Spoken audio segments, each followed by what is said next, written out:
We're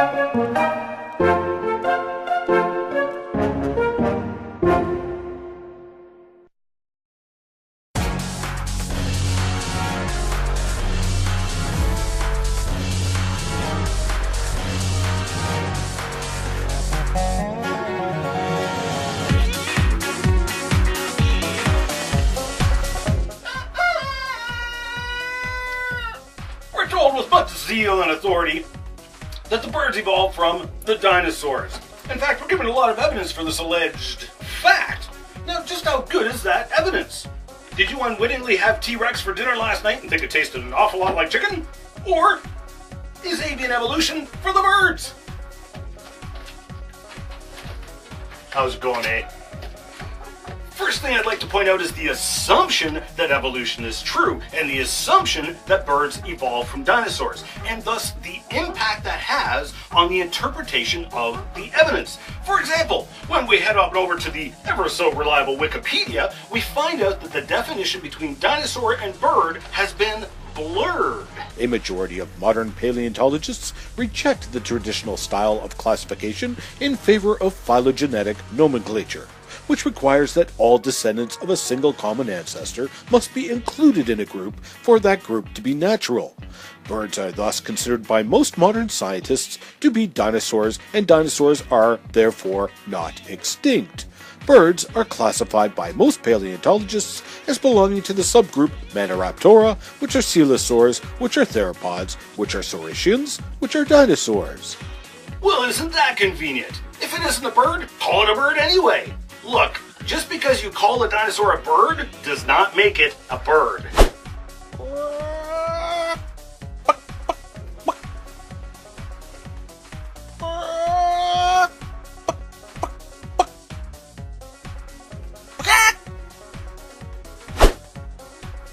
Want some?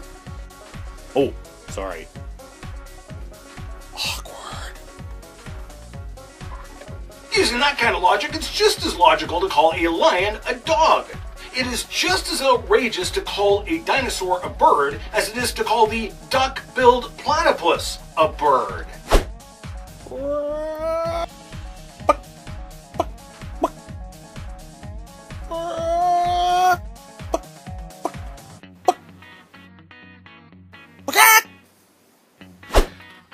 The bird theorists will point out similarities or homologies between the structures of the birds and the dinosaurs. However, they will only point out the similarities that they seem to want you to know about. For example, the Saurischian dinosaurs are so named because of their lizard-like hips. Saur for lizard, ischian for hip. The Saurischians include dinosaurs like the T-Rex and the Apatosaurus.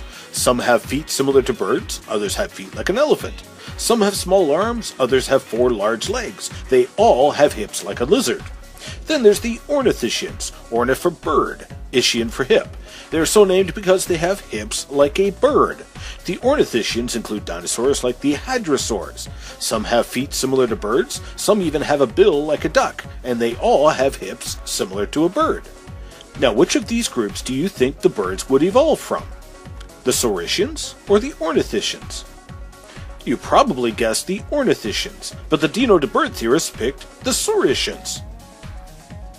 Obviously, homology is a useless tool for evolution. The Dino de Bird theorists only use it when they think it supports their case, and ignore it when it doesn't support their evolutionary assumptions. I cover the failure of homology in CrEvo Rant number 2. Now, what about those dinosaurs evolving feathers? Aren't those dinosaurs that are evolving into birds? First of all, you need to understand these dinosaurs weren't found with feathers, they were found with organic artifacts that were interpreted to be proto-feathers, the precursor of the feather. Right? But wait! The evolutionary sequence is backwards! Archaeopteryx had fully formed feathers, while Bapiosaurus, Sinosauropteryx, and Shuvuia had proto-feathers. According to the evolutionary timescale, the dinosaurs then were de-evolving feathers. Other evolutionary experts have suggested that the dinosaurs who did have feathers were just simply flightless birds. Other fossils have been found which look just like modern birds. Proto-Avis, for example, looks just like the modern blackbird, but that fossil was considered controversial. Why? Because it was found in the Texas Triassics, which according to the evolutionary timescale was before the dinosaurs. Obviously, you cannot be your grandfather's father. So we got a problem here. Yeah. Wait a minute! Fossils aren't controversial. Fossils are just fossils. They're dead things. The only thing controversial here is evolutionary theory.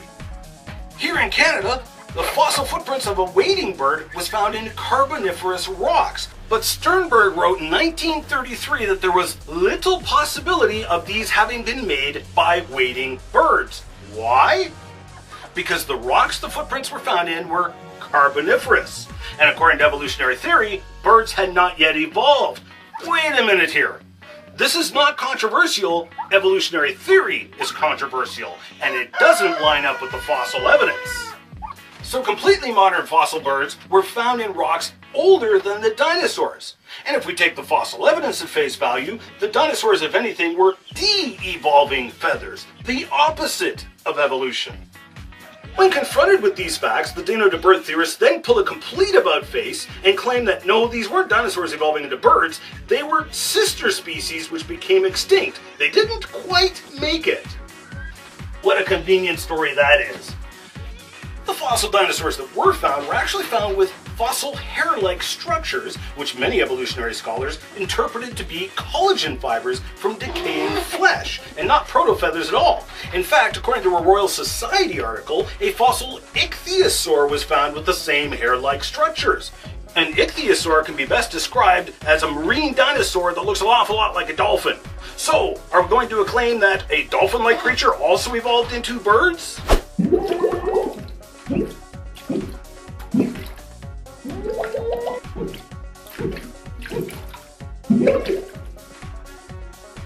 So it turns out the only evidence that dinosaurs evolved into birds was based on the assumption that dinosaurs evolved into birds, and using that assumption to interpret the evidence.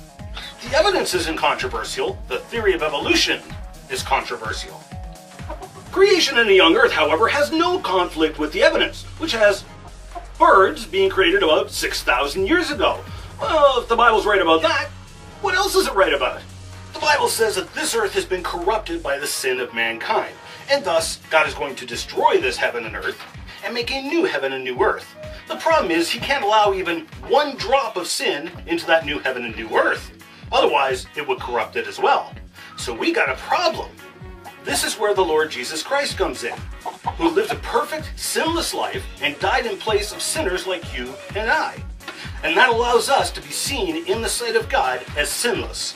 And Christ has provided a free way for us into the new heaven and new earth. But you must give him your life in exchange. Why don't you give him your life today?